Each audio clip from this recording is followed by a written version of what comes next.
봉독한 말씀 중심해서 하나님 앞에 선 다윗의 신앙이라는 제목으로 하나님 말씀 증거하겠습니다. 오늘 읽은 본문에서도 우리가 내용을 전반부에서 보았지만 다윗은 지금부터 한 10년여간 동안 사울에게 계속 쫓겨다녀야 되는 그런 삶이 시작이 됩니다. 도피 생활이죠. 다윗은 죄가 없지만 사울이 자기를 죽이려고 하는 것을 어떻게 할 수가 없어서 계속 피하다 땅덩어리가 좁으니까 어디로 피하겠어요? 굴 속에 들어가 보기도 했고 하다 안 돼서 국경을 넘어서 자기가 물리쳤던 블레셋 원수의 땅에까지 도망을 가야 하는 그런 비참한 망명의 생활까지도 하게 됩니다. 그러니까 이 오랜 세월을 이제 쫓겨다니는 이 다윗의 모습을 우리가 보게 될 터인데 또 한쪽으로서는 다윗을 죽여야 되겠다고 하는 이 정말 악한 마음을 품은 사울 왕의 손에서 붙어서 우리가 어떻게 다윗이 이렇게 바뀌는지 또 사울의 종말이 어떻게 되는지 하나님은 왜 기름을 부어놓고 왕으로 세워주셔놓고는 끝까지 다윗을 왕으로 빨리 안 올리시고 그 오랜 10년의 세월을 쫓겨만 다니게 하시는지 사울을 그냥 어떻게 해버리면 되는데 하나님은 그 왼수 같은 사울을 처리를 하지 않으시고 이렇게 다윗에게 고난의 길에 여정을 가게 하십니다. 이런 것이 다 하나님의 뜻이 담겨져 있습니다. 우리가 이제 그것을 계속해서 앞으로 몇 주 동안 보게 될 것입니다. 오늘 본문에 읽었습니다. 사울이 명령을 내리기를 신하들과 자기 아들 요나단에게 다윗을 죽여라 이랬습니다. 요나단이 아버지에게 그러죠. 왕자이죠. 왕자가 아버지에게 오늘 본문에 보면은 간청을 합니다. 4절과 5절 두 절에 요나단의 말이 나옵니다. 아버지 다윗에게 죄 짓지 마세요. 그래서 다윗이 뭘 잘못했습니까? 원수를 물리쳐서 이 나라를 구한 사람입니다. 아버지에게 무슨 죄를 지었습니까? 아버지에게 선한 일밖에 한 것이 없는 사람입니다. 왜 죄 없는 사람의 피를 흘리려고 하십니까? 이렇게 간청을 합니다. 요나단의 말을 들은 사울 왕이 잠시 동안은 그래 네 말이 맞다. 그리고는 마음을 고쳐먹었어요. 절대로 내가 여호와 앞에 맹세하는데 다윗은 죽지 않을 거다.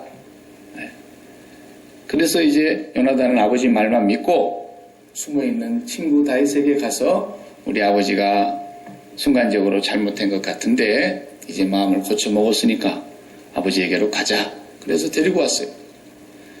그리고 전과 같이 근무를 하고 있는데 사울에게 악령이 또 역사하지 않습니까?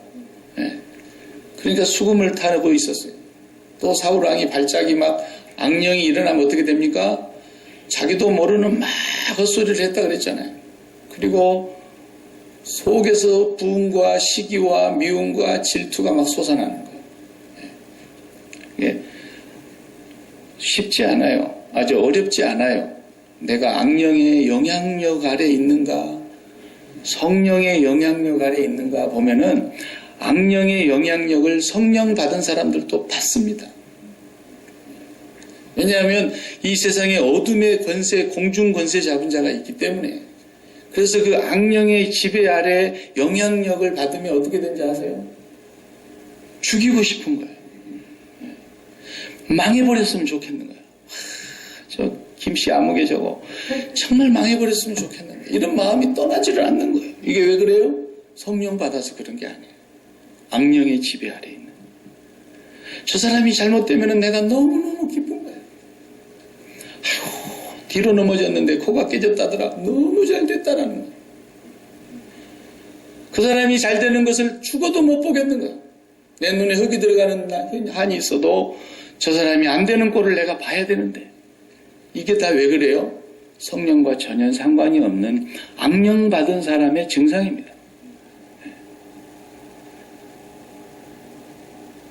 사울 왕이 이미 성령은 떠났고 여호와가 부리는 이 악령이 일시적으로 그에게 강하게 내리면 견디지를 못해가지고 18장 우리가 11절에서도 봤는데 여기 19장 오늘 8절 9절에 보니까 또 그냥 창을 가지고 벽에다 박아버리려고 그랬어요. 이런 잔인한 생각을 하면서 창을 던졌는데 또 피했습니다. 그리고 다윗이 도망을 가지 않습니까? 도망가면 또 그만해야 될 텐데 끝이 안 나요. 자객을 보내지 않습니까? 그 집으로 자객을 보냈어요. 우리가 다 읽진 않았지만 미갈이 자기 딸인데 미갈을 딸을 아내로 줬으니까 사위인데 사위. 그 보내가지고 그것을 또 죽여라. 그런데 아파서 다윗이 꼼짝 않고 있다고 미갈이 거짓말을 했어요. 밤중에 벌써 빼돌렸어요. 오늘 날 밝기 전에 당신이 이 성을 떠나지 않으면 내일 아침이면 당신은 죽는다 우리 아버지한테. 그래서 그냥 창밖에 뒤로 문을 열고 빼돌렸는데 그 자객들이 죽이려고 하는데 아파서 못 간다 그러니까 사울 왕이 뭐라 그럽니까? 가서 침상채 그냥 둘러매고 와라. 침대채 메고 오라는 거예요. 그래가지고 데려다 놓고 죽이려고 그러는데 침상을 메러 들어가 봤더니 마네킹, 예? 요즘 말하자면 우상같이 생겨있는 그 마네킹이 더 드러나 있고 위에는 염소털로 한 가발을 딱 씌워가지고 이불만 덮어놨어요. 벌써 밤에 빠져나간 거예요. 자, 다윗이 도망갈 데가 어디 있겠어요? 그래서 이제 사무엘 선지자에게로 갑니다. 우리 그 후반부 내용을 보면 사무엘 선지자한테로 갔는데 라마로 갔습니다. 라마가 사무엘 선지자의 고향이잖아요. 거기에 선지 동산이 있고 사무엘 선지자가 가르치는 많은 선지자 후예들이 이제 있는 요즘으로 말하면 신학교예요, 신학교. 갔는데 거기로 피했는데 거기까지 자객을 보냅니다. 자객을 보내니까 그 사무엘 선지자가 하나님의 말씀을 전하고 있고 하나님의 영이 그곳에 임재하고 있는 그 자리에 자객이 가니까 자객들이 어떻게 됐어요? 성령을 받아가지고 거기서 사무엘 선지자와 똑같이 하나님의 말씀을 얘기하는 예언의 능력이 나타나기 시작했어요. 그러자 그 얘기를 들으니까 기가 막혀 사울이 두 번째 보냈어요. 두 번째 보낸 사람들도 또 예언의 영이 임했어요. 세 번째 보냈어요. 세 번째 한 사람들마저도 성령을 받고 다 마음이 바뀌어져 버렸어요. 그러자 이제는 이 강팍한 사울이 내가 간다 그러고 자기가 직접 처단하기 위해서 네 번째 가는 거예요. 그 사울에게도 성령이 임해버렸어요. 사울이 그냥 벌거벗은 채로 얼마나 몸이 불덩어리처럼 달아올랐는지 벌거벗고 들어누웠다 그랬어요. 그래가지고 사울에게도 하나님의 영이 일시적으로 임하니까 그가 예언하더라 그랬어요. 속담에 사울도 선지자 중에 있다더라. 그런 속담이 생길 정도로. 그렇게 역사가 일어나기 시작했던 거예요. 그런데 그렇게 죽이려고 하는 겁니다. 이게 바로 악령의 역사예요. 사랑하는 성도 여러분, 우리가 성령을 받은 사람이라면 절대로 악인의 죽는 것까지도 기뻐해서는 안 돼요. 에스겔 선지자가 그랬어요. 에스겔 선지자를 통해서 하나님 말씀하시기를 내가 악인이 죽는들 기뻐하겠느냐 그랬어요. 에스겔서에 보면. 그런데 우리 성도들이 다른 사람이 안 되는 걸 바라고 나보다 못되기를 바라고 나보다 잘됐다 그러면 그냥 밥맛이 없어지고 만약에 그런다면 그 사람 성령 받은 사람 아니에요. 악령의 지배 아래 있는 거예요. 악령의 지배 아래. 네. 이것이 사울을 통해서 우리가 분명하게 알 수 있는 거예요. 성령을 받은 다윗의 모습은 하나님 앞에서 어떤 모습으로 살아가고 있는가를 오늘 우리가 보려고 그럽니다. 다윗은 앞으로도 31장 사울이 죽을 때까지 사무엘상이 31장까지 있는데 사울 왕이 죽는 순간까지 지금부터서 10년여간 동안에 단 한 번도 사울을 죽이려고 핵책을 하거나 사울을 죽이려고 모략을 꾸미거나 사울을 한번 내가 골리앗도 내가 해붙였는데 저까지 건 골리앗도 반도 안 되는데 저거 내가 저까지 걸 내가 못 이기겠나. 나중에 뒤로 가다 보면 다윗에게 동조하는 사람들이 한 500명이 달라붙었다 그랬잖아요. 그 500명 군대 끌고 사울 왕을 한번 해붙이면 그까지 건 문제도 아닌데 단 한 번도 다윗은 사울 왕에게 대적한다고 하는 생각을 꿈에도 안 했어요. 왜 그랬을까? 그것이 바로 다윗이 갖고 있는 신앙이에요. 하나님 앞에서 그가 갖고 있는 신앙이 어떤 신앙인가를 우리가 이제 다윗을 통해서 예수 그리스도를 믿는 우리들이 배워야 되는 모습이에요. 다윗의 자손 예수, 그러지만 실제로는 예수님은 뭐라 그러셨어요? 바리새인들에게 내가 다윗의 자손이 아니고 다윗이 나를 보고 주님이라고 칭했느니라 그랬어요. 다윗은 주님의 제자예요. 다윗은 정말 주님의 사람으로 주님을 바라보는 그 모습을 우리에게 그대로 투영하고 있는 거예요. 다윗을 통해서 우리가 예수 믿는 사람의 모습이 어떤 모습이고 하나님 앞에 선 사람들이 어떻게 살아가야 되는가를 지금부터 다윗이 우리에게 보여주는 거예요. 다윗의 첫 번째 그 하나님 앞에 선 신앙은 철두철미하게 제1의 현실은 하나님이다라는 거예요. 우리가 살아다 보면은 이렇게 홍 집사님과 같은 기가 막힌 청천벽력과 같은 소식을 접하게 되기도 하고 내가 당하기도 하고 살다 보면은 예상이 없었던 일들이 정말 이건 나하고 상관이 없는 일이라고 생각했던 것들이 나의 일이 되는 경우가 얼마나 많은지 몰라요. 지금은 오늘까지 우리가 건강할지라도 내일 우리가 장애인이 될지 모르는 거고요. 우리는 무슨 일을 당할지 몰라요. 그래서 박 목사는 처음부터 끝까지 일관되게 하나님의 말씀을 전할 때마다 빼놓지 않고 얘기했던 게 뭐냐? 죽어야 된다는 거였어요. 우리가 죽지 않고는 그런 일들을 당할 때 감당할 길이 없어요. 주님의 십자가만이 우리에게 해답이고 그 외에는 다른 길이 없어요. 다윗이 그걸 보여준 것이에요. 10년 어간 동안에 여기 앉아있는 저를 비롯해서 여러분 모두 생각해 보세요. 10년 동안 나를 집요하게 죽이려고 달려드는 사람을 가만히 앉아서 대꾸도 안 하고 대항도 안 할 사람이 누가 있겠습니까? 오직 한다는 것은 뭐예요? 도망가는 거예요. 도망가다 갈 길이 없어서 자기가 가면은 잡혀 죽을 줄도 모르는 날마다 잡아 죽였던 블레셋 땅으로 들어가가지고 블레셋 왕 아기스에게 그때는 잠깐 변장을 해서 갔지만 다윗인지 모르게 그렇게까지 비굴하게 목숨을 연명하기 위해서라도 피난 생활을 하면서 사울 왕에게는 손을 대지 않았다 이거예요. 이게 뭘 얘기하는 거겠습니까? 죽은 사람이라는 얘기예요. 죽은 사람. 죽지 않고는 이렇게 될 수가 없습니다. 뒤집어 말하면 무슨 말이냐? 하나님의 절대적인 주권을 인정했다는 거예요. 하나님이 어떻게 하시는가 보자라는 것입니다.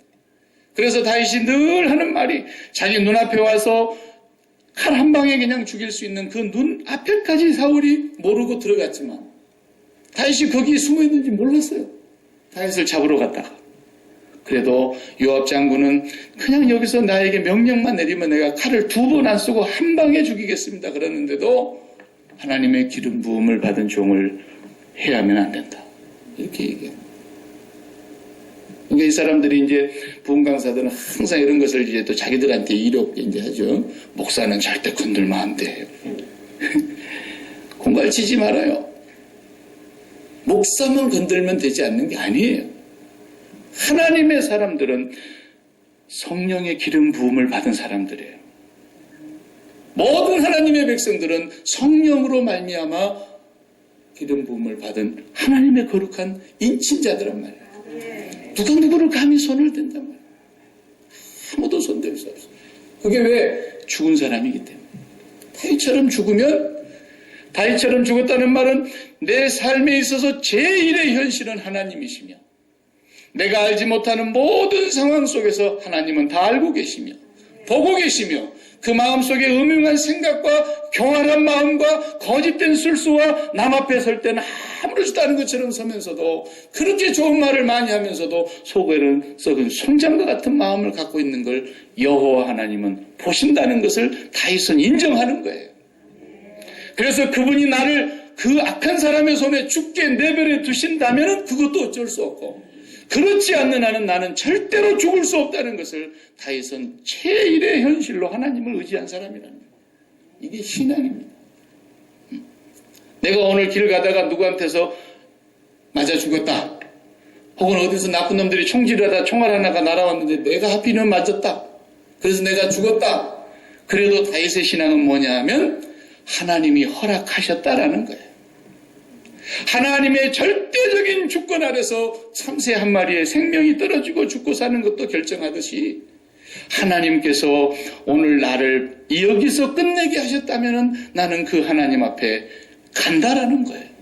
그런데 하나님이 허락지 않으셨고 하나님이 절대로 원치 아니하신다면 사울 아니라 사울 같은 사람 10,000명이 10,000,000인이 나를 에워싸할지라도 나는 두려워하지 아니하리로다 그랬어요, 다윗이. 이것이 하나님 제1의 신앙인 것입니다. 그래서 다윗이 이제 사울 왕을 만나서 단판을 질 때도 있기는 있었어요. 내가 어젯밤에 하나님이 당신을 내 손에 붙여준 적이 있었습니다. 내가 당신을 그냥 한 방에 죽일 수 있었고 내 부하가 죽이자 그랬는데도 나는 당신을 손대지 않았습니다. 나는 하나님의 기름 부은 자를 내 손으로 해할 수 없기 때문입니다. 이 말은 내가 당신을 하나님의 기름 부음 받은 종이니까 내가 존경합니다, 이런 뜻이 아니에요. 다윗이 사울을 존경해서 그랬겠습니까? 절대로 그게 아니에요. 하나님을 경외했기 때문인 거예요. 하나님의 절대 주권을 인정했기 때문인 거예요. 하나님께서는 이제 뒤에 나오지만 24장에 가서 보면 12절에 그럽니다. 죽일 것을 살려놓고서 사울이 멀찌만큼 가는 모습을 보고 뒤에서 큰 소리로 다윗이 하는 말이, 여호와께서 당신과 나 사이에 판단하시기를 원합니다. 그 말 한마디 했어요.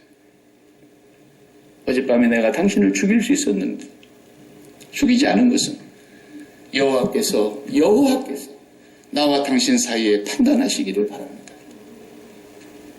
이게 신앙이라는 것을 다윗이 우리에게 지금 보여주고 있는 것입니다. 하나님을 경외하는 신앙이 하나님의 절대 주권을 믿는 거예요. 이것이 당사자인 다윗이 지금부터서 우리가 눈을 씻고 찾아봐도 사울을 향해서 무언가를 한번 해봐야 되겠다고 한순간도 생각지 않고 15년간을 쫓겨다니는 다윗의 모습을 보면서 알 수가 있습니다. 오늘 본문에서도 보면은 다윗은 그냥 그 존재감이 없어져 버렸어요. 그 호령하던 골리앗을 한 방에 무너뜨렸던 그 다윗의 용맹과 그 지혜와 그 호기가, 그 존재감이 온데간 게 없는 거예요. 어떻게 골리앗은 그렇게 무너뜨리면서 사울 왕 끝까지 그걸 봐주냐. 왜 그렇습니까? 골리앗은 하나님 앞에 있는 존재가 아니었다는 거예요. 골리앗은 할례받지 못한 자였다는 것이에요. 그러나 하나님 앞에 있는 사람은 아무도 손댈 수 없다는 것이죠. 하나님의 기름 부음을 받은 사람이기 때문에가 아니라 이 사람은 나는 하나님이 성령으로 말미암아 구원을 베풀어 주신 그 백성에 대해서는 내가 어떻게 할 수가 없다라는 거예요. 그만큼 하나님을 존중하고 경외하고 하나님 제1주의로 살았다는 것을 말하는 것입니다. 다윗은 철저하게 그 신앙이 일관되게 지켜지고 있는 것을 볼 수 있어요. 요나단이 오히려 살립니다. 앞으로 보세요.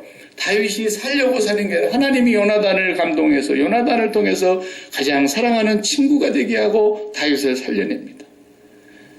또 미갈이 살려주지 않습니까? 하나님이 어떤 방법을 통해서든지 역사하시는 것입니다. 요나단이 구해냈습니다.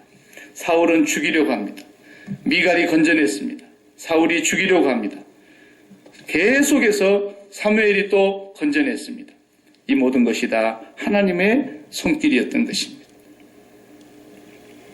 그렇기 때문에요, 절대로 그 사람이 나빠서 그런 게 아니에요. 예수 믿는 사람은 인간을 볼 때 어떻게 봐야 되느냐? 인간을 나쁘게 보는 것이 아니라 그 속에 악령이 들어가서 그런 거예요. 아시겠습니까? 그 속에 악령의 영향을 받아서 그렇게 사람이 못된 거예요. 나도 이제 내 안에 악령이 들어오면 그렇게 못된 목사가 되는 거예요. 그래서 그냥 옆에 교회가 잘 되면 그냥 사흘날 밥맛이 없고 그냥 어떤 목사가 더 능력 있다더라 그러면 그냥 그 말을 갖다 전달해주는 그냥 그 집사가 그렇게 보기 싫고 그냥 막 그러는 거예요. 왜 그래요? 성령이 아니라 악령의 지배 아래 영향을 받기 때문에 그러는 거예요. 아이 김 집사가 성령 충만해가지고 막 전도를 하는데 어떻게나 전도를 잘하는지 목사는 열이요 그런데 김 집사는 백이요 막 그러는 거예요. 그럼 나는 너무 좋겠어요. 안 그러겠어요? 목사는 출근하고 가서 전도해도 10명밖에 못 해갖고 오는데 김 집사가 막 100명을 해갖고 오는 거예요. 그럼 나는 전도 안 하고 이제 목회만 잘하면 되잖아. 아니 자기는 1000명밖에 못 죽이는데 다윗은 10,000명을 죽이는데 얼마나 든든합니까? 그런 신하를 두었으니까. 그런 신하 옆에 두고 이제 자기는 나갈 것도 없잖아. 전쟁 구경할 것도 없잖아. 날마다 승전보만 들으면서 자기는 내치 국내 정치만 잘하면 되는 거 아니에요. 이렇게 좋은 신하를 가졌는데 마귀가 역사를 하니까 악령이 역사를 하니까 귀신의 영에 사로잡히니까 이 나라를 풍비박산을 만들어내고 마는 거예요. 이것이 바로 악한 영의 역사입니다. 악한 영의 역사. 절대로 사람이 나빠서 그런 게 아니고 어떻게 해서 그렇다? 기도하지 않으면 매번 악령의 지배가 나를 붙들어요. 주님의 십자가의 은혜를 붙잡고 기도하지 않으면 뭐 성령 받았네, 뭐 예수 믿었네, 뭐 수십 년이 다 소용없는 거예요. 거짓말하지 말아 그랬어요. 한 번 구원받으면 영원히 구원받는다. 그런 공갈치지 말라 그러세요. 그것이 어디에서 나온 교리인 줄도 모르고 아무나 그런 교리를 갖다 쓰는 게 아닌 거예요. 그 교리가 틀린 것은 아니지만 아무나 그 말을 적용할 수 있는 게 아니에요.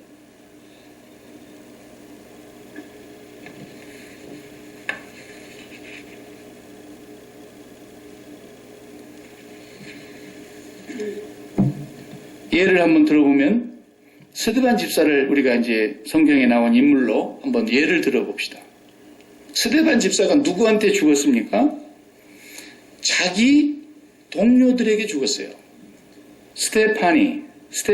스테판이라는 그 이름이 유대식 이름이 아니에요. 헬라 사람이었어요. 본래 헬라파 유대인이었다니까요. 헬라파 유대인들은 그냥 이스라엘 땅에서 살지 않고 디아스포라로 흩어져 가지고 살던 사람들이에요.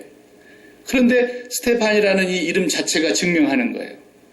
그런데 누가 그를 돌로 쳐 죽이느냐? 자기의 이방 땅에 살던 유대인들, 헬라파 유대인들이 스테판을 돌로 쳐 죽입니다. 그러면 돌로 쳐 죽이는다니까 그냥 어쨌든 한 대 맞아갖고 죽은 게 아닙니다.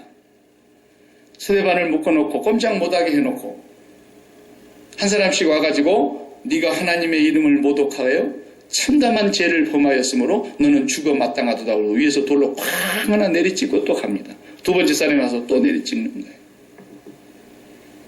무슨 운동회 때 뭐 오재미 던져가지고 그냥 바구니 터뜨리기 식으로 하는 게 아니에요. 이건 지금 사형 집행시키는 거예요. 하나님의 이름을 모독하고 참남한 죄를 범한 자는 돌로 쳐 죽이라는 율법대로 지금 집행을 하는 장소인데 거기서 자기의 동료들인 헬라파 유대인들이 자기를 쳐 죽이는 거예요. 이런 참담하고 기가 막히고 크나큰 일이 어디 있겠습니까? 그런데도 스데반은 어떻게 나타납니까? 반응이 성령이 충만하니까 얼굴은 천사와 같이 변하고 그 마음은 하늘의 평화가 지배하고 그 입에서 나오는 말은 저들의 죄를 용서해 주시옵소서, 저들의 죄를 저들에게 돌리지 마옵소서. 그리고 잠이 들었다 그랬어요. 잠든 것처럼 돌아가셨어요. 보십시오. 그런 기가 막힌 순간을 당해도 성령이 충만하여 정말 그 순간에 하나님이 그 영안을 밝히 열어 보좌 우편에 우뚝 서 계신 부활하여 승천하여 계신 예수 그리스도를 보는 순간에 얼마나 성령이 충만하니까 그 기가 막힌 상황 속에서도 그 사람들을 주여 이 원수와 이 한을 풀어주시옵소서, 저들의 죄를 결코 사하지 마옵소서 이렇게 하지 않고 저들의 죄를 저들에게 돌리지 마옵소서 그러죠. 사람이 나쁜 게 아니라 교회를 다녀도 사단의 영향을 받으면 목사부터 시작해서 모든 교인 중에 누구라도 예외 없이 그렇게 되는 것입니다. 나는 그런 걸 살면서 제 스스로도 경험하고 봅니다. 아무도 자유롭지 않습니다. 예외가 없습니다. 큰 소리 치지 마세요. 악한 영은 마귀가 되어 우는 사자와 같이 우리를 삼키려고 두루 찾아다닌다 그랬어요. 마귀가 그냥 졸고 앉아있는 게 아니에요. 마귀가 그냥 잠들어 있는 게 아니에요. 날마다 우는 사자와 같이 삼킬 자를 두루 찾으며 할 수만 있으면 택한 자라도 삼켜버리려고 마귀가 그러고 있다 그러는데 예수님이 하신 말씀입니다. 그래서 근신하라 깨어라 너희 대적 마귀가 사울이 마귀의 영의 지배를 받으니까 오늘도 우리식으로 가져와서 얘기하면 맨날 교회 가서 앉아 있어도 마귀의 지배를 받으면 그놈 죽이고 싶고 그놈 죽는 걸 내 죽기 전에 봐야 되겠고 그 인간 내보다 잘 됐다 그러면 그냥 온몸에 두드러기가 나서 그냥 잠이 안 오고 이렇게 되는 거예요. 여러분 조심하셔야 돼요. 조심하셔야 돼요. 그러나 다윗은 그런 사람 밑에서 10년을 쫓겨다니는데 어떻게 삽니까? 천하에 네가 나를 죽이려고 해봐라. 내가 당신을 기름 부은 종이라고 존경해서 살려주는 게 아니라 네가 백날 나를 죽이려고 해봐라. 여호와께서 나를 죽이려고 허락하시고 결정하지 않는 한 나는 죽지 않는다. 그 하나님의 신앙을 분명하게 믿었던 것입니다. 그 하나님 앞에 있었던 것입니다. 그 하나님 앞에서 제1의 현실은 언제나 하나님을 의식하고 살았던 것입니다. 여러분 그런 신앙을 우리도 다윗처럼 분명하게 가져야 될 것입니다. 십자가를 붙잡고 의지하는 사람은 그렇게 철저하게 자신에 대해서 죽는 것이고 세상에 대하여 죽는 것이고 오직 하나님께 대하여 사는 것이다. 이것을 사도 바울은 로마서에서 예수 그리스도의 세례를 받은 자라 그렇게 말했습니다. 이 사람이 거듭난 사람인 거예요. 우리는 날마다 그것을 잊지 않고 주님을 바라보면서 주님께서 우리에게 성령을 주신 것을 기억하면서 성령의 능력에 힘입어서 살아가는 저와 여러분이 되시기를 축복합니다. 네, 기도하겠습니다.